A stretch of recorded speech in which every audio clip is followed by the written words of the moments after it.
ଏବେ ଏ ଯେଉଁ ଅଳିଆ ଆସୁଛୁ କେଉଁଠୁ ଏସବୁ ଛାଁକୁ ଛାଁ ହୋଇଯାଉଛି। ଆଜିକାଲି ଯେଉଁ ମଣିଷ ଅଳିଆ କରୁଛନ୍ତି ସଫା କରୁଛି କିଏ? ସେ ମଣିଷ ସଫା କରୁଛି। ଲୋକମାନେ ଅଳିଆ ସଫା କରୁଛନ୍ତି କିନ୍ତୁ ସଫା କରିବା ଲୋକ ଏ ଜଣେ। ଲୋକମାନେ ଅଳିଆ କରୁଛନ୍ତି, ସବୁ ଅଳିଆ କରୁଛନ୍ତି, ସଫା କରୁଛି ଜଣେ। ମୁଁ ହେଲି ଗଜପତି, ମୁଁ ବଡ଼ ଗଜପତି ରାଜା। ସେଥିପାଇଁ ମୁଁ ଝାଡ଼ୁ ମାରିବା ଆରମ୍ଭ କରୁଛି। ଝାଡ଼ୁ କଲେ ନା ସବୁକିଛି ବଢ଼ିଆ। ନିଜ ସଫା ହେବା ସହିତ ସବୁକିଛି ସଫା। ସେଥିପାଇଁ ମନ ପରିଷ୍କାର ତ ଗାଡ଼ିଆ ଗଙ୍ଗା, ନିଜ ସଫା ତ ସବୁକିଛି ସଫା।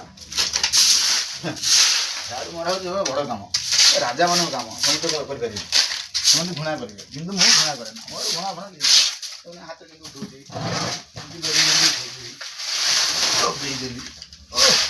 ଆନନ୍ଦ, ସବୁବେଳେ ଆନନ୍ଦରେ, ସବୁବେଳେ ଖୁସିରେ ସବୁ କାମ କର। ସବୁ କାମ ତୁମର ଖୁସି ହେବ, ମଙ୍ଗଳ ହେବ, ଭଲ ହେବ। ଖୁସିରେ କାମ କରିବାକୁ ଚେଷ୍ଟା କର। ସବୁବେଳେ ଖୁସିରେ କାମ କର, ଖୁସିରେ କାମ କର। କାମ କରି ଯାଅ ବୀର ପରି, ଅଭାବ କୋଷଣ ଜୀବ ସରି। ବୁଝିଲ ରେ?